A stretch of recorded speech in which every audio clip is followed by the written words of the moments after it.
cantidad de niños heridos de bala o muertos en hechos delictivos ha sacudido a la población, ha generado alarma pública, conversación, inquietud.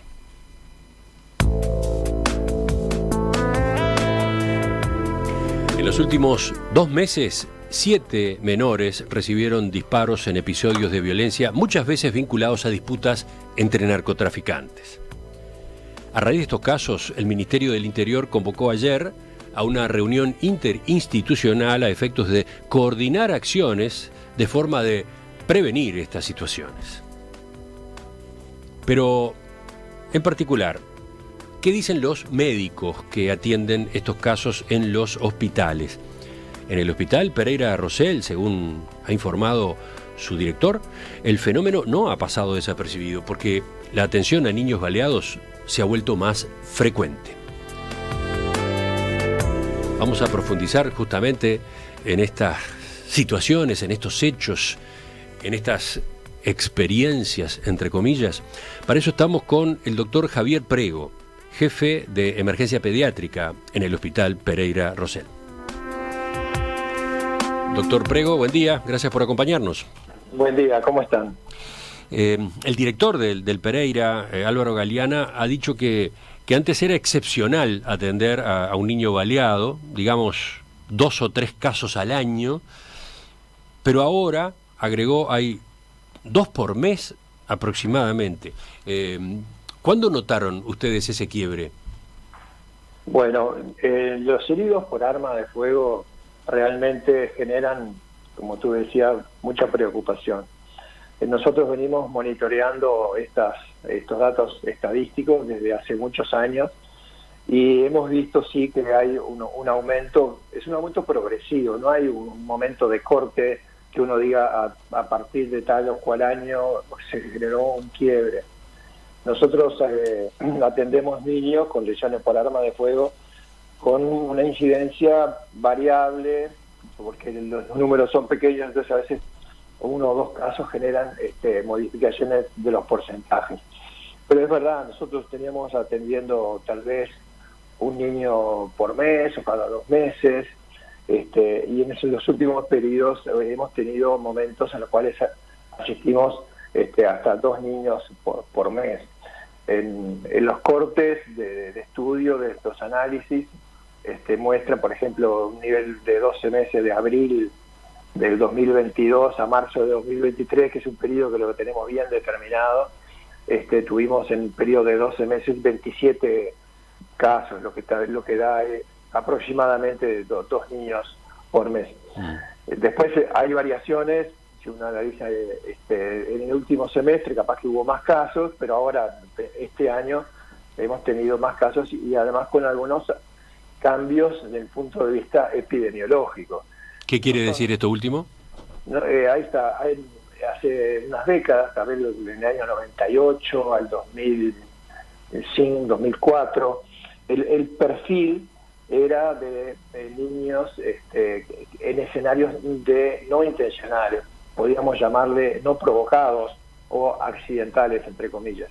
Eran vinculados más bien a heridas por arma de fuego de niños que exploraban en su casa las armas de su familia que no quedaban bien cuidadas. Entonces había muchas heridas no intencionales, que eran la mayoría. Sí. Yo recuerdo incluso las discusiones que se generaban a partir de aquellas noticias, porque también trascendían y generaban otro tipo de preocupación, ¿no? La cantidad de armas que existe en nuestro país y cómo quienes las tienen no las guardan suficientemente protegidas o escondidas en sus casas, etcétera. Pero ese era otro tema, digamos, ¿no? Ahí está, ese era el escenario de hace algunas décadas, en donde el perfil era de niños grandes o de adolescentes. Eso se fue modificando. Empezamos a notar que el escenario cambió. En vez de ser dentro de la casa, empezó a predominar extradomicilio.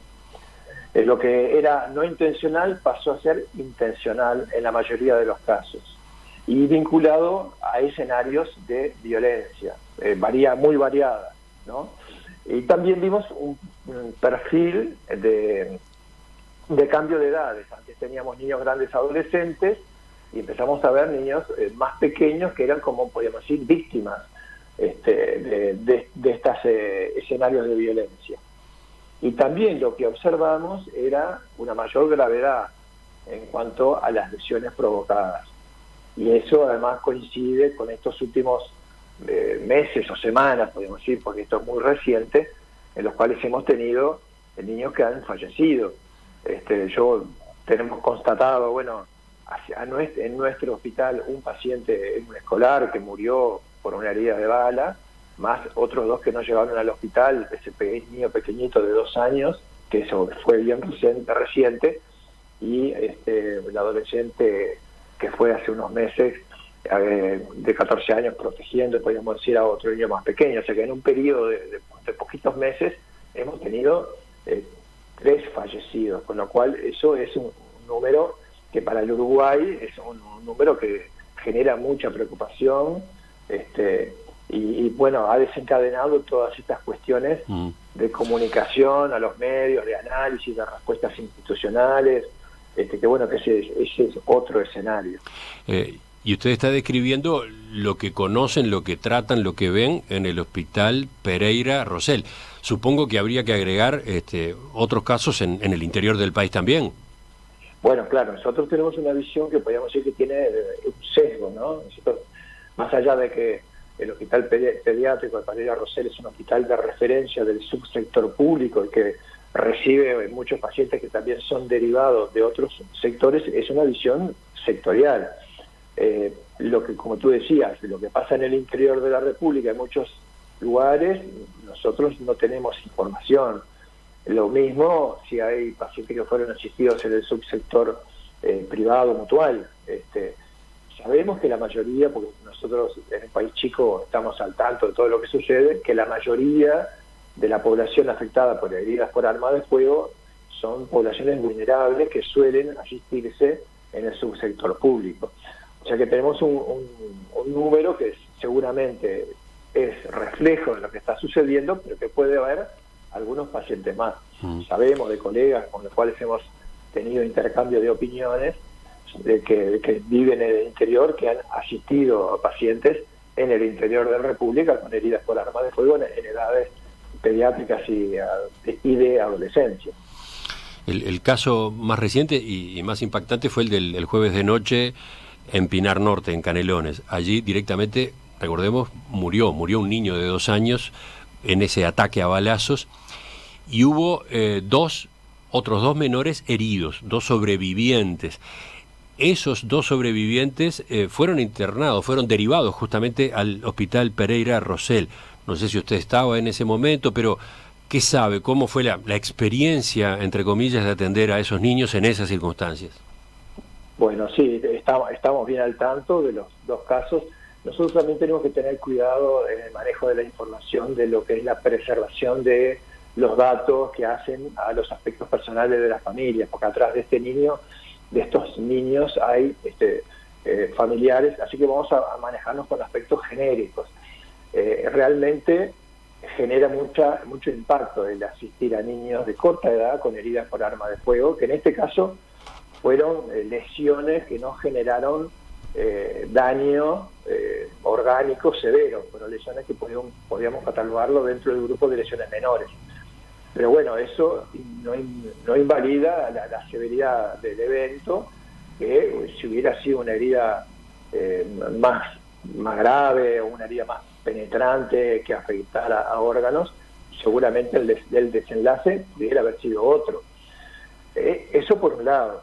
Después está la repercusión sobre esos niños de corta edad, escolares, que quedan con una impronta que afecta los aspectos emocionales, de salud mental, y que probablemente generen en ellos problemas mantenidos en el tiempo, que seguramente van a requerir abordaje por los equipos multidisciplinarios de salud mental. Y también la repercusión en el equipo de salud. Bueno, eso iba a preguntarle, ¿no? ¿Qué implica para el personal médico de un servicio de emergencia atender a un niño baleado? Bueno, tiene muchos aspectos y hace no solamente al personal médico, sino también a todo el equipo de enfermería, licenciada de enfermería, todos los que participan en la asistencia de estos pacientes. Primero, nosotros tenemos que tener en cuenta que los servicios de urgencia están preparados para brindar la respuesta inicial a las lesiones e injurias de diferente naturaleza, quemaduras, politraumatizados, siniestros de tránsito, ahogamiento, etcétera, y dentro de ellos están las heridas de bala. Las heridas de bala generan una serie de lesiones que desencadenan tener una respuesta sistematizada, ordenada, y que implica además la puesta en acción de un equipo, porque esto no lo puede asistir un médico solo. Tiene un rol fundamental los equipos quirúrgicos, los cirujanos pediatras, los traumatólogos, los neurocirujanos cuando son heridas en cráneo. O sea que vamos viendo todas las especialidades que pueden estar involucradas, más los equipos médicos de apoyo, el pediatra de urgencias, los pediatras emergentólogos, los intensivistas, muchas veces los anestesistas tienen un rol importante. Desencadena la puesta en acción de lo que llamamos nosotros los servicios de apoyo, hemoterapia, laboratorio, radiología, tomografía, la convocatoria de otros especialistas, cirujano vascular. O sea, es un equipo muy grande. Ese despliegue es lo que requiere este tipo de heridas, este tipo de casos. Claro, cuando el espectro de las lesiones es muy variado. Puede ir desde una lesión menor, por ejemplo, imaginemos, en una extremidad que no afectó ninguna estructura compleja, hasta una lesión dentro del cráneo o en el tórax o en el abdomen, donde esas heridas generan lesiones de órganos que comprometen la vida en forma inmediata. A veces se pueden resolver, en ocasiones a veces las heridas han generado tanto daño y ha pasado cierto tiempo cuando el paciente llega al hospital que a pesar de que se brinde una asistencia adecuada no se puede resolver el problema. Uh-huh.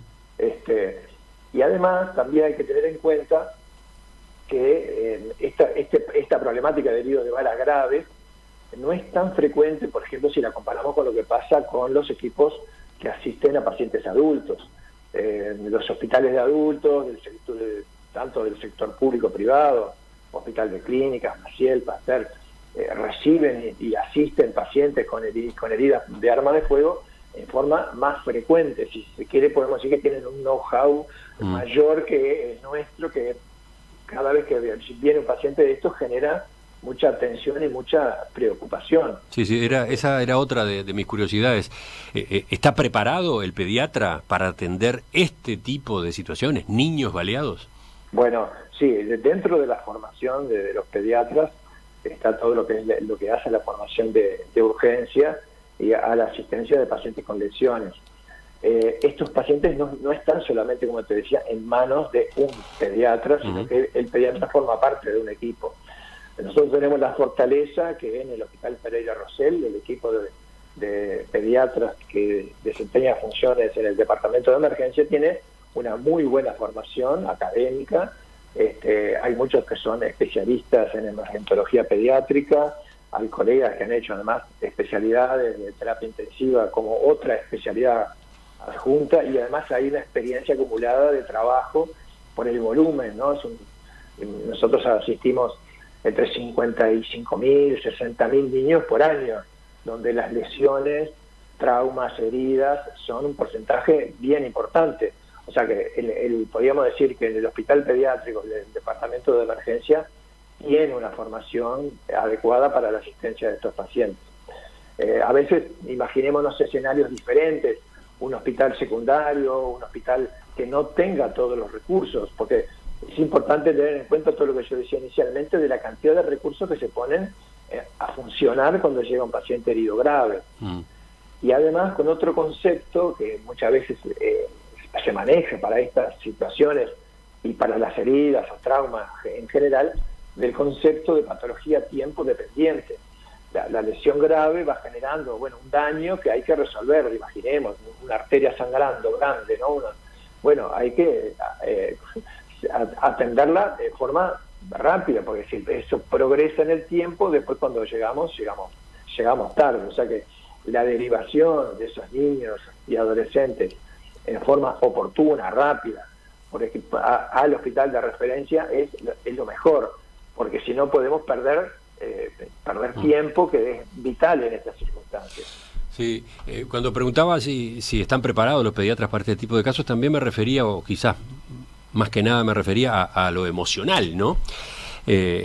Porque es un hecho diferente, entre comillas. A ver, aterrizo un poco más. En las últimas semanas fueron ingresados niños que luego murieron en el hospital, es decir, que como consecuencia de esas heridas de bala terminaron muriendo. ¿Qué impacto tiene un desenlace como ese justamente en el personal? Bueno, sí, genera impacto, porque la muerte de un niño o un adolescente siempre genera impacto. Cuando además se genera en un escenario hiperagudo como es de violencia, más repercusión genera sobre el equipo de salud. Es un tema que se enfoca lo que es la muerte de los niños. No estamos muy preparados porque, por suerte podemos decir, son situaciones poco frecuentes y excepcionales, pero cuando se genera una muerte de un paciente, eso desencadena una serie de reacciones en los equipos de salud que son bien importantes. Uno puede decir, bueno, uno se prepara para trabajar en estos escenarios, sabemos que esto puede suceder, nos preparamos para el manejo de estas situaciones, pero llegado el momento no es fácil resolver internamente o con los apoyos necesarios estas situaciones. El doctor Galeana, en declaraciones que ha hecho en estos días, agregaba otro aspecto. Él decía que la llegada de un niño baleado al hospital trastorna el funcionamiento de la institución porque empieza a aparecer gente que pregunta por el niño y que no se sabe muy bien quién es, si están vinculados o no al problema. ¿Podría explicar este otro ángulo, esta otra parte de la situación? Bueno, como yo te comentaba anteriormente, el escenario de violencia cada vez es más frecuente en este tipo de heridas. Entonces, como ha sido además de conocimiento público, se ha dado en situaciones bien complejas. Lo primero que nosotros tenemos que decir es que la respuesta inicial tiene que tratar de abstraerse del escenario que es en el cual se generó. Un médico en estas circunstancias tiene que asistir al paciente en forma sistematizada, siguiendo los protocolos de actuación de un paciente grave lesionado. Eso es lo primero. Pero después sí, me empiezan a aparecer algunas circunstancias de alguna persona que pregunta, entonces uno le empieza a generar un poco el miedo de qué es lo que está pasando, ¿no? Si es un epifenómeno de la violencia que se generó o es un familiar preocupado al respecto. Antes de que siga, ¿cómo llega ese niño herido de bala al hospital? ¿Llega con sus padres? ¿Llega con familiares? ¿Cómo llega? Bueno, habitualmente llega o transportado por un equipo de emergencia desde una policlínica o de un servicio de urgencia de la primera respuesta. También llega en móvil policial, trasladado por la policía, y en alguna ocasión, poco frecuente, trasladado por la misma familia.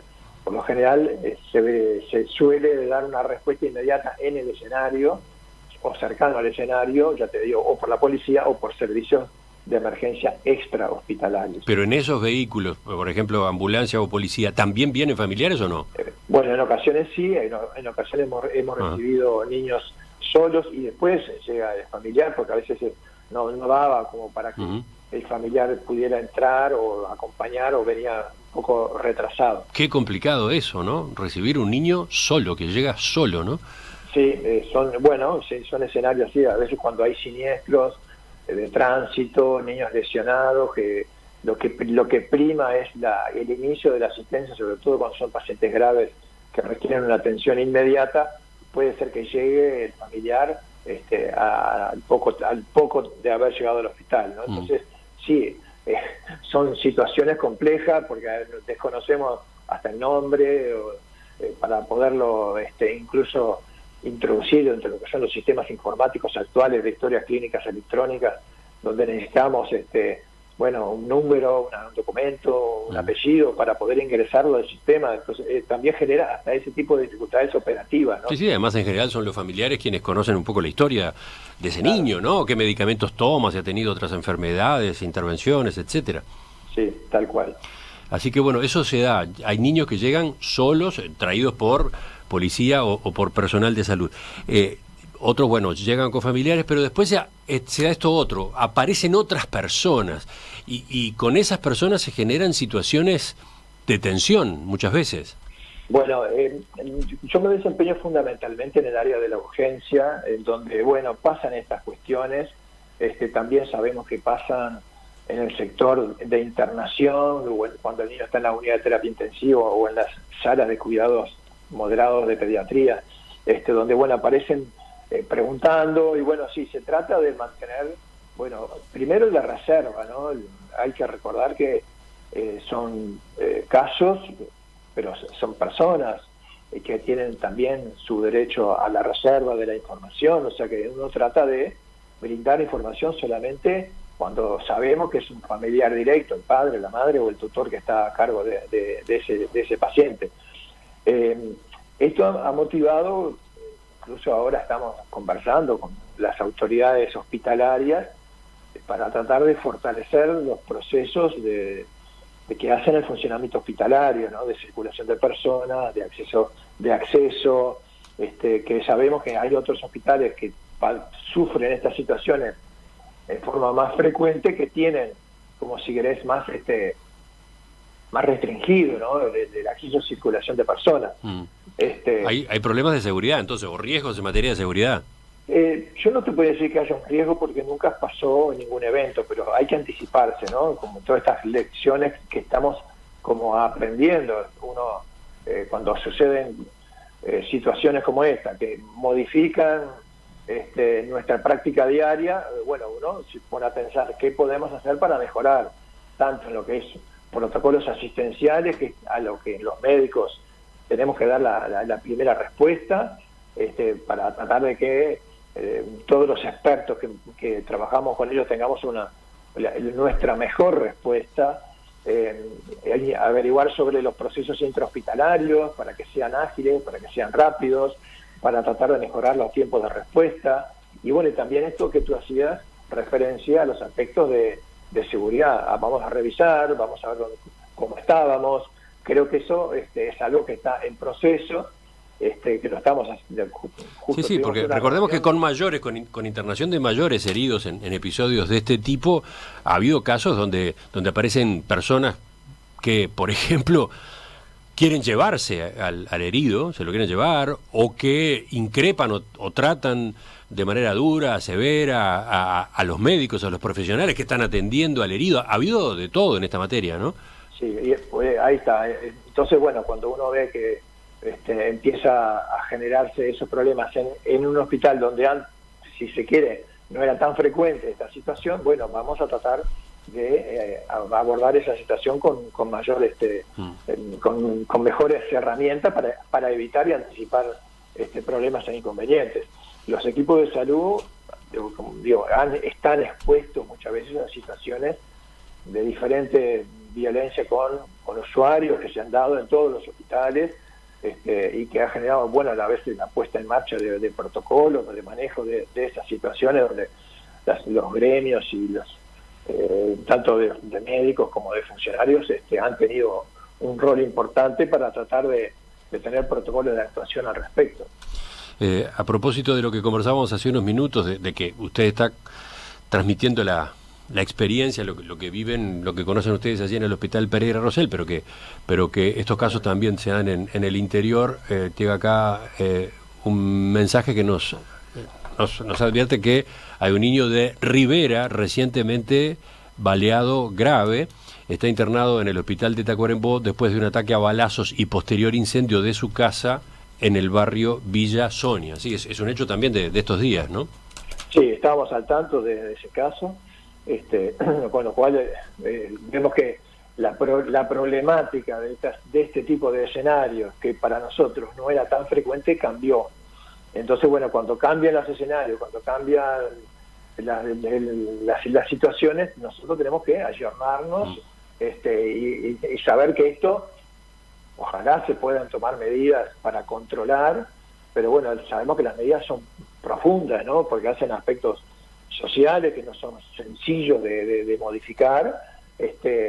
Uno puede generarse, como se está haciendo ahora, bueno, grupos de trabajo de distintas instituciones, que me parece muy bien, para tratar de atenuar el problema, pero sabemos que no va a ser sencillo y uno tiene que estar preparado para que, bueno, si esto sucede, dar la mejor respuesta. Ojalá que no, pero uno tiene la impresión de que puede volver a pasar. O sea, pues, si en una cuestión de poquitos meses hemos tenido niños graves y varios fallecidos, bueno, uno tiene que estar preparado y seguir trabajando al respecto.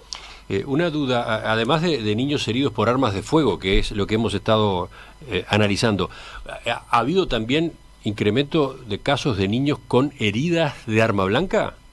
En ese sentido, no hemos detectado que eso sea un problema.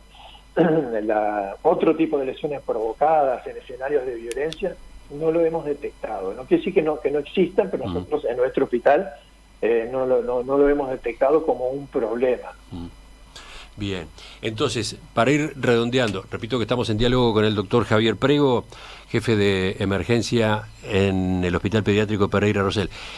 Usted ya mencionó algunos puntos que están incorporando a las discusiones internas con vistas al trabajo de aquí en adelante, pero en este plan, en esto que ayer el propio Ministerio del Interior planteó de un trabajo interinstitucional para prevenir, para enfrentar mejor estas situaciones.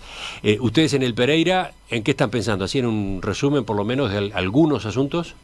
Bueno, nosotros tenemos que trabajar sobre lo que le corresponde al equipo de salud en la primera instancia. Primero la respuesta inmediata, que es la asistencia inicial de este tipo de pacientes, que, bueno, tenemos un equipo que trabaja, que tiene una experiencia acumulada de muchos años, y que, bueno, ahora hemos generado, tratando de establecer un grupo de trabajo para, bueno, discutir, analizar cómo podemos hacer para mejorar la respuesta ante esta situación. El hospital tiene los recursos, tiene los técnicos, tiene el equipamiento. Lo que tenemos que hacer es afinar los procesos para que sean lo mejor posible. Después está un segundo punto, que es la respuesta una vez pasada el momento de la lesión, que es el trabajar con el paciente, con la familia, para determinar, bueno, las cuestiones de salud mental, de introducción del asistente social, de los cuidadores, para ver ese niño cuál va a ser el mejor lugar para continuar, de los apoyos que necesitará. Y después viene lo más macro, que es lo que se está trabajando, bueno, en estas cuestiones que tú decías, sobre las reuniones de institutos, ministerios, que bueno, esperemos que se logre una respuesta para tratar de atenuar el problema, y sabiendo que muchas veces atrás hay un problema o social o un problema vinculado, bueno, como parece ser que a droga, narcotráfico, que es un grave problema que seguramente no se va a resolver ni en una semana ni en 15 días, ¿no? En particular, sobre uno de los puntos que mencionó, hoy cómo trabaja el Hospital Pereira Rosell para darle contención psicológica al niño y a la familia una vez que el menor recibe el alta, una vez que sale del trance más duro. Bueno, una vez que el paciente salió de la etapa crítica, ya desde el principio ya se ponen en contacto los equipos que abordan este tipo de situaciones. Psiquiatría infantil, psicólogo, asistente social, el pediatra a cargo del niño. O sea, ya se empieza a tratar de armar un equipo que le dé los apoyos dentro del hospital, y además se hace después el contacto con el primer nivel de atención, por medio de que hay muchos mecanismos de contacto, de unidades de enlace del hospital con el primer nivel, con la RAP, para hacer la continuidad, ¿no? de que ese paciente sea derivado a una policlínica o un servicio de salud donde esté informado, y yo sé que eso funciona porque estamos en contacto con los colegas, de que van a recibir un niño con esas características, que necesita tales y cuales apoyos, que bueno, después en la práctica y la vida real se verá cuán efectivos son, ¿no? Porque hay contextos sociales que muchas veces son complejos y que más allá que de los apoyos que se le brinda del sector salud, hay otras problemáticas que a veces son difíciles de resolver. Pero siempre la familia acepta, entre comillas, la familia participa, está dispuesta a que tenga lugar ese tratamiento a posteriori. Sí, las familias cuando tienen un niño lesionado o herido o que pasó por una circunstancia de gravedad, cuidan al niño. El niño es cuidado. Podrá tener más o menor diligencia en los cuidados, pero además forma parte de la responsabilidad del equipo de salud el participar en la continuidad en el territorio, como se considera estas situaciones, del seguimiento de estos pacientes y tratar de que te siga vinculado a todas estas estructuras de seguimiento que yo te comentaba. Para terminar, ahora sí, se difundió en estos días otro dato que dice que en el Hospital Pereira Rosell entre el 20 y el 30% de las camas están ocupadas por niños y adolescentes con problemas psiquiátricos o psicosociales. Bueno, sí, esa es una problemática el hospital recibe muchos pacientes, niños y adolescentes con patología o psiquiátrica o problemas sociales, abuso sexual, maltrato infantil, intentos de autoeliminación, ideas de muerte, patología psiquiátrica que genera mucha presión sobre el hospital. Eso es poco conocido, ¿no? Ustedes lo tienen ya asumido hace años, ¿no? Sí, no es una patología nueva o una problemática nueva, tiene muchos años y el hospital muchas veces se ve sobrecargado porque trata de darle el ambiente de contención mientras se tratan de resolver estos procesos que, como ya verán, no son nada fáciles de resolver y ocupan mucho tiempo para tratar de avanzar en procesos de cuidado, en donde también el sector judicial tiene que participar y a veces la evaluación de los equipos y la respuesta no es lo rápido que uno quisiera, entonces terminan prolongándose las internaciones y hay momentos del año sí que el porcentaje de ocupación de camas llega hasta el 30%, que es un número muy alto, que bueno, se da por ese escenario de complejidad y que una de las causas es esto que veníamos conversando, pero es por lo visto por un espectro más amplio de motivos, ¿no? Sí, hay como te decía, de hecho te enumeré una serie de problemáticas que son muy variadas y muy complejas, ¿no? Desde la patología psiquiátrica, los problemas sociales, el abuso y el maltrato, o sea, es un espectro de problemas que, bueno, incide mucho en el funcionamiento hospitalario y que hace que el porcentaje de ocupación sea muy elevado, muy por encima de los estándares comparado con otros hospitales que no asisten este tipo de población. Ajá. ¿Tenemos un problema particular entonces? ¿Hay en Uruguay un problema con la violencia y la salud mental de niños y adolescentes? Sí, yo creo que sí. Yo te refiero que... Mire, acá tengo un mensaje que manda Rodrigo, dice: trabajo como psicólogo en un hogar 24 horas del INAU, el número de niños que ingresan por abuso no para de aumentar. Es un problema real. Nosotros asistimos muchos niños con abuso, sospecha de abuso, que se genera toda una situación para tratar de dilucidar la situación, los casos que nosotros sí, en números grandes, porque son difíciles de tenerlos finos, pero justamente para esta entrevista traté de sacar una serie de datos sobre el año 2023. Nosotros asistimos 380 casos de abuso o sospecha de abuso en el año, es un número muy alto. Asistimos 150 niños con sospecha de maltrato infantil, a veces confirmado, otras veces dudosos, sospechosos, ya estamos hablando de 500 niños en esa situación. tener en cuenta que en nuestro hospital asiste 52.000 niños. Si uno se lo lleva a porcentajes, te da un porcentaje muy bajito, pero si uno lo ve por el lado de lo numérico cuantitativo, es un número significativo. Y tener en cuenta que no somos el único servicio que asiste a estos pacientes, ¿no? Digo, estos niños también se asisten en el primer nivel de detención de ACE, en las policlínicas, en otros organismos, o sea que es un problema importante, y donde hay además atención por parte de las autoridades. Desde hace muchos años se han establecido protocolos de manejo del abuso sexual infantil y adolescente, del maltrato infantil, que se han ido actualizando de forma progresiva, tratando de que estén disponibles para todos los equipos de salud. O sea que es un tema, no es un tema nuevo, es un tema que tiene muchos años. Tal vez en el tema post-pandemia haya habido algún incremento, eso no es tan sencillo de analizar desde el punto de vista estadístico, aunque así hay referencias a nivel internacional de que la pandemia también acentuó esta problemática que ya viene de muchos años.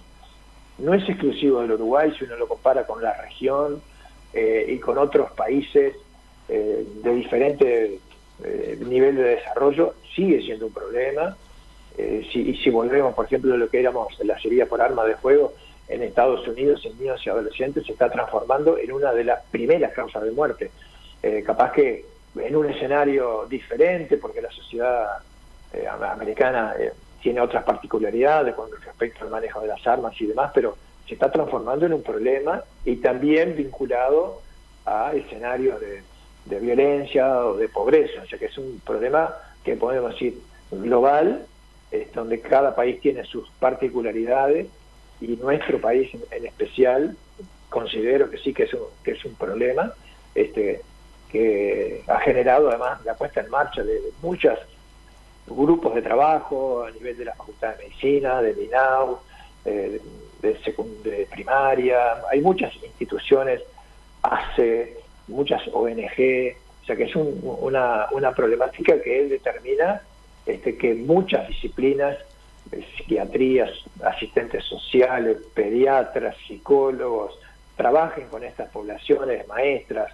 El rol de las maestras desde primaria es muy importante de la detección, en el abordaje, en el complemento de la ayuda que requieren estos pacientes.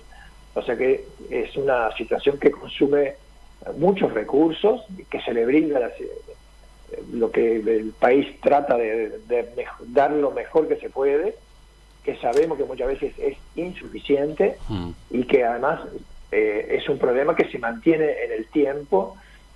Los especialistas en la materia han llamado la atención sobre estos aspectos, así que sí, podemos decir que es un problema.